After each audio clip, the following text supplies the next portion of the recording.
युद्ध के सैन्य निरीक्षण के 5वें अध्याय भाग का आरंभ करते हैं। योऽस्यामानानवेक्षे हम या एतयोत समागता धार्तराष्ट्रस्य दुर्बुद्धिर्युद्धे प्रिय चिकीर्षवः।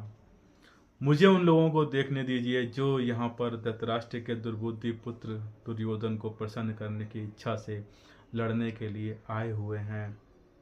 यह सर्वविदित था कि दुर्योधन अपने पिता धृतराष्ट्र की साठगांठ से पापपूर्ण योजनाएं बनाकर पांडवों के राज्य को हड़पना चाहता था। अतः जिन समस्त लोगों ने दुर्योधन का पक्ष ग्रहण किया था वे उसी के समान धर्मा रहे होंगे। अर्जुन युद्ध प्रारंभ होने के पूर्व यह तो जान ही लेना चाहता था कि कौन कौन से लोग आए हुए हैं, किंतु उनके समक्ष समझौता का प्रस्ताव रखने की उसकी कोई योजना नहीं थी। यह भी तथ्य था कि वह उनकी शक्ति का, जिसका उसे सामना करना था, अनुमान लगाने की दृष्टि से उन्हें देखना चाह रहा था। यद्यपि उसे अपनी विजय का विश्वास था, क्योंकि श्री कृष्ण उसकी बगल में विराजमान थे।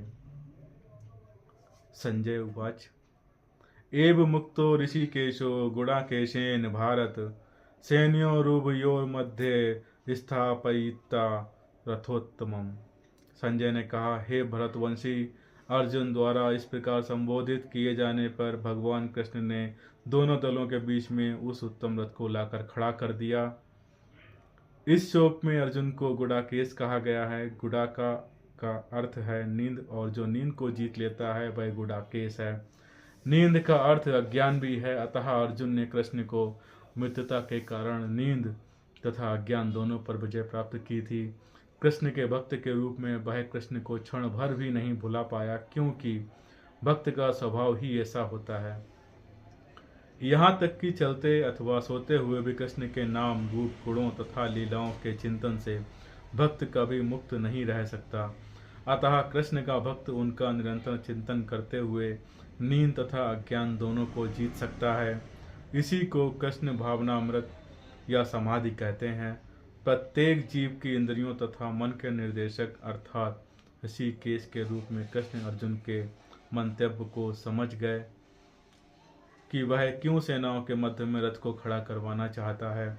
अतः उन्होंने वैसा ही किया और फिर वे इस प्रकार बोले, भीष्म द्रोण प्रमुखतः सर्वेषां च महीक्षिताम् उवाच पार्थ पश्येतान् संवेतान् कुरुनीति। भीष्म, द्रोण तथा विश्व भर के अन्य समस्त राजाओं के सामने भगवान ने कहा कि हे पार्थ, यहाँ पर एकत्र सारे कुरुओं को देखो।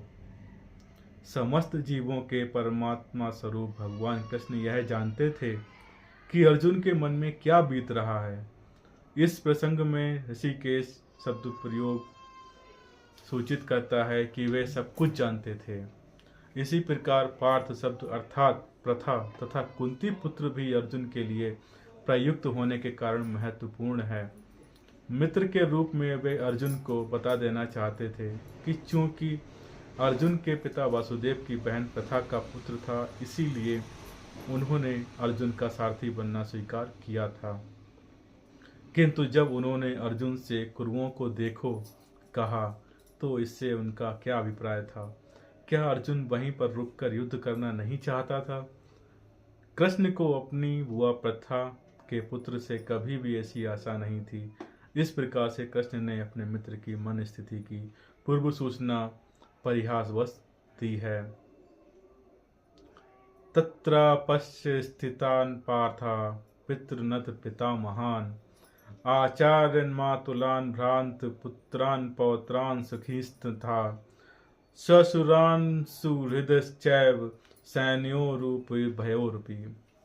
अर्जुन ने कहा, वहाँ पर दोनों पक्षों की सेनाओं के मध्य में अपने चाचा, ताऊओं, पितामहों, गुरुओं, मामाओं, भाइयों, पुत्रों, पौत्रों, मित्रों, ससुरों और शुभचिंतकों को भी देखा। अर्जुन युद्ध भूमि में अपने सभी संबंधियों को देख सका। वह अपने पिता के समकालीन भूरिश्रवा जैसे व्यक्तियों, भीष्म तथा सोमदत्त जैसे पितामहों, द्रोणाचार्य तथा कृपाचार्य जैसे गुरुओं, शल्य तथा शकुनि जैसे मामाओं, दुर्योधन जैसे भाइयों, लक्ष्मण जैसे पुत्रों अश्वत्थामा जैसे मित्रों एवं कृतवर्मा जैसे शुभचिंतकों को देख सका। वह उन सेनाओं को भी देख सका जिनमें उनके अनेक मित्र थे।